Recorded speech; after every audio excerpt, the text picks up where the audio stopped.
Según el emperador romano Marco Aurelio, uno de los estoicos más conocidos, si algo externo nos causa angustia, no es la cosa en sí lo que nos perturba, sino nuestro juicio sobre ella. Tenemos el poder de eliminar esta angustia, como afirmó en sus escritos personales. El primer principio del estoicismo práctico es que no reaccionamos directamente a los acontecimientos, sino a nuestros juicios sobre ellos. Y estos juicios están bajo nuestro control. En otras palabras, el estoicismo nos enseña que nuestros placeres, penas, deseos y miedos no son solo el resultado de un acontecimiento y una reacción. Implican un acontecimiento, un juicio u opinión sobre el acontecimiento, y solo entonces una reacción. Nuestra misión es reconocer este paso intermedio, comprender su común irracionalidad y controlarlo mediante el uso constante de la razón. Le invitamos a suscribirse al canal para obtener más contenidos relacionados con la aplicación de la sabiduría ancestral a los retos de los tiempos modernos.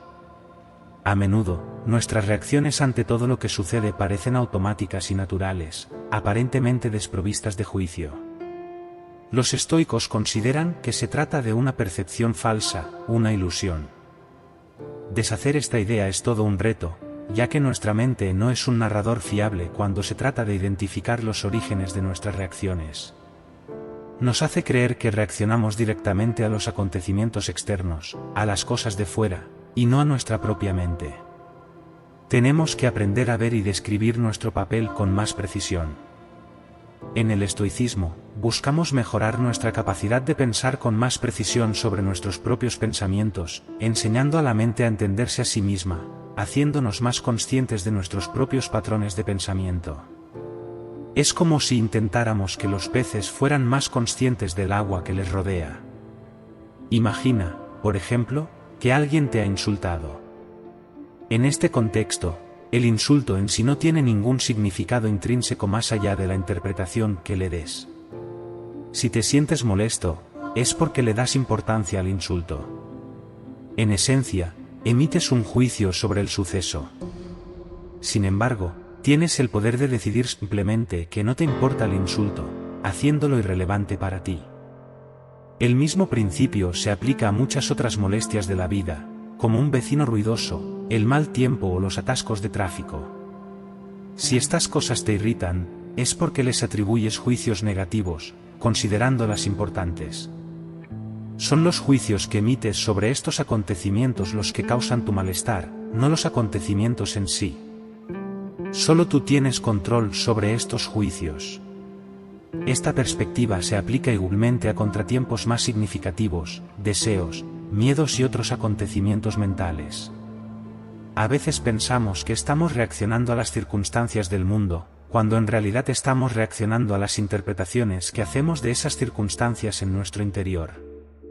En muchos casos, es más sensato y eficaz cambiar la forma en que reaccionamos a los acontecimientos internos que intentar cambiar el mundo exterior.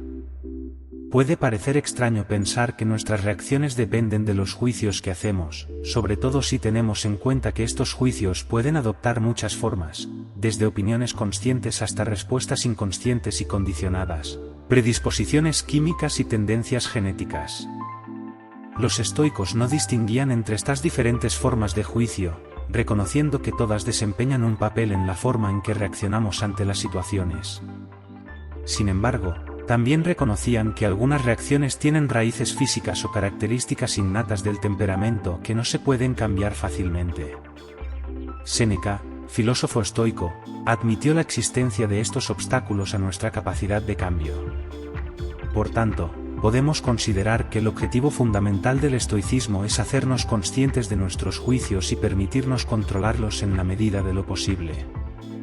Los estoicos argumentarían que nuestra capacidad para alterar nuestras experiencias transformando nuestros pensamientos sobre ellas es significativamente mayor de lo que normalmente nos damos cuenta. Los estoicos no esperan simplemente que aceptemos estas afirmaciones por fe, sino que las respaldan con argumentos sólidos. A veces utilizan ejemplos sencillos, como los insultos antes mencionados, para ilustrar conceptos que son fácilmente comprensibles y que solo tienen importancia cuando les prestamos la debida atención.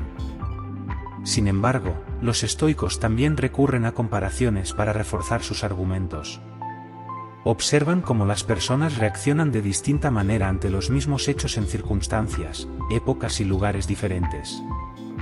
Demuestran cómo algo que algunas personas temen profundamente puede considerarse irrelevante para otras. También ponen de relieve cómo el dolor, la tristeza, la angustia y el malestar, que a menudo parecen inevitables, son experimentados de forma diferente por distintos individuos. Por ejemplo, Paolo Muzzi lleva una vida agitada e incómoda, pero se ha acostumbrado a ella y la considera normal. En cambio, alguien que está empezando a adoptar una rutina de levantarse temprano, estudiar, trabajar y entrenar puede percibir la incomodidad de forma mucho más intensa. Estas reacciones, aunque no son inevitables, están moldeadas de alguna manera por nuestros propios juicios. Por tanto, tenemos la capacidad de cambiarlos. El principio central del estoicismo parte de la idea de que nuestra experiencia del mundo, nuestras reacciones emocionales, nuestros miedos, deseos y mucho más no están causados directamente por el mundo exterior, sino que son producto de nuestros juicios u opiniones sobre ese mundo. Todo depende de estas opiniones. Cosas como la ambición desenfrenada, la lujuria y la avaricia se remontan a nuestra opinión sobre ellas. Séneca decía que todo ser humano es desgraciado en la medida en que se ha persuadido a sí mismo de serlo.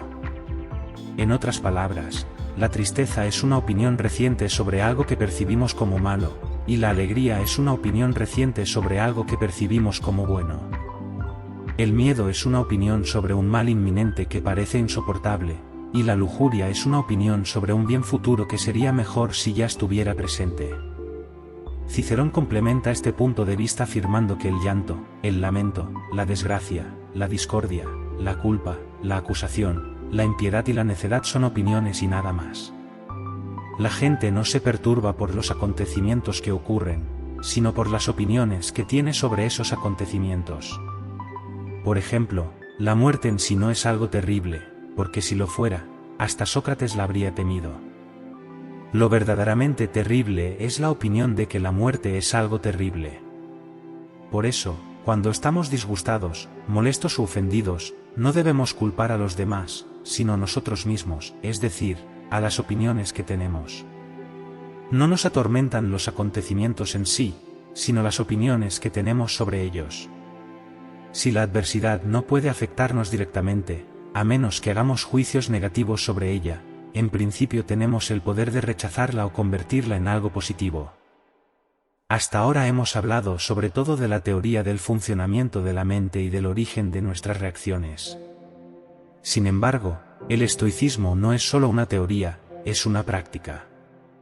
Lo que estoy a punto de compartir es una instrucción que implica asumir una mayor responsabilidad por nuestros pensamientos y la forma en que nos comunicamos internamente. Si la angustia está causada por nuestros pensamientos sobre las cosas y no por las cosas en sí, entonces debemos esforzarnos por abandonar esos pensamientos dañinos y adoptar otros nuevos. Aunque esta afirmación pueda parecer sencilla, a veces es más fácil decirlo que hacerlo. Sin embargo, es fundamental para la práctica del estoicismo. Muchas personas rara vez toman la iniciativa de tratar sus pensamientos y juicios como una cuestión de elección. Es más habitual dejar que los pensamientos y las opiniones fluyan libremente sin cuestionarlos. Sin embargo, es esencial reconocer la irracionalidad que a menudo impulsa nuestros diálogos internos y sustituirla por una perspectiva más sana. En lugar de abordar el juicio de forma excesivamente verbal, a menudo es más eficaz dejar simplemente de repetir los pensamientos perjudiciales y sustituirlos por otros más constructivos. Esto puede verse como aplastar un pensamiento dañino y sustituirlo por otro más racional. Es una fuente saludable de satisfacción estoica, una habilidad que mejora con la práctica a lo largo del tiempo. Podemos optar por no expresar opiniones sobre determinadas situaciones y así no sentirnos perturbados por ellas, porque las propias situaciones carecen de poder intrínseco para influir en nuestros juicios. Esta es la perspectiva que comparte Marco Aurelio en sus Meditaciones.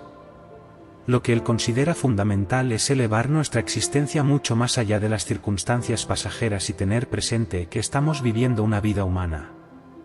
Por lo tanto, si somos afortunados, debemos reconocer que esta buena fortuna no durará indefinidamente, y si somos desafortunados, debemos comprender que esta adversidad no es eterna. Esta reflexión no pretende inducir un sentimiento de vacío, sino guiarnos para librar nuestra mente de tonterías y errores de juicio. Es importante subrayar que ninguno de los filósofos estoicos mencionados hasta ahora buscó una vida de completa inactividad o aislamiento. Cada uno de ellos representó en su época figuras de gran poder e influencia. Insistieron en que nuestras reacciones ante todos los acontecimientos están determinadas por los pensamientos y juicios más sutiles que creamos en relación con ellos. Estos filósofos nos invitan a profundizar en nuestro interior para comprender cómo construimos estos juicios. Los placeres tienen el potencial de corromper la mente y el cuerpo, haciéndonos menos tolerantes no porque el sufrimiento sea intrínsecamente difícil de soportar, sino porque quien lo padece se vuelve más sensible a él. Esto se manifiesta cuando reaccionamos airadamente ante pequeñas molestias, como la tos o el estornudo de alguien, un perro que se interpone en nuestro camino o incluso cuando perdemos la llave que teníamos en la mano. Séneca expresa claramente esta idea. También nos anima a tener en cuenta a quienes reaccionan con más intensidad que nosotros ante determinados acontecimientos. Cuando todos comparten la misma debilidad, esta deja de parecer una debilidad individual y se convierte en algo común a todos nosotros. Del mismo modo, debemos pensar en quienes pueden tolerar situaciones que nosotros no seríamos capaces de soportar. Cuando vemos a alguien enfrentarse a algo que nos supondría un reto, nuestra propia reacción parece ser más una cuestión interna que culpa de otra persona. A menudo se representa a los filósofos estoicos despreciando el dolor y otras molestias externas, o mostrando cierto desprecio por ellas. Las palabras desprecio y desdén se asocian a menudo con estas representaciones, sugiriendo una actitud de superioridad hacia estas cuestiones. Aquí, sin embargo, no utilizamos necesariamente estas palabras con esta connotación. Por el contrario, utilizamos estas palabras para subrayar la importancia de ver algo tan pequeño y aparentemente insignificante como para considerarnos superiores. Por ejemplo, es posible que hayas visto a niños en Esparta, a jóvenes en Olimpia e incluso a bárbaros en un anfiteatro enfrentarse a graves heridas y soportarlas en silencio. Ante esto, vale la pena preguntarse si, ante algún tipo de dolor, reaccionarás gritando, por el contrario, lo soportarás con determinación y firmeza sin derramar lágrimas. La naturaleza humana, como observó Cicerón, no es incapaz de tolerar lo que soportan tantos en tantas circunstancias diferentes. La cuestión aquí es que lo que consideramos normal o extraño, inevitable o una cuestión de elección, a menudo está moldeado por la influencia invisible de la familiaridad. Para romper el hechizo de la familiaridad, es útil observar la gran variedad de reacciones de la gente ante las mismas situaciones, que pueden parecer naturales a personas diferentes en circunstancias diferentes. Es una forma de cuestionar y ampliar nuestra comprensión de las reacciones humanas ante la adversidad y el malestar.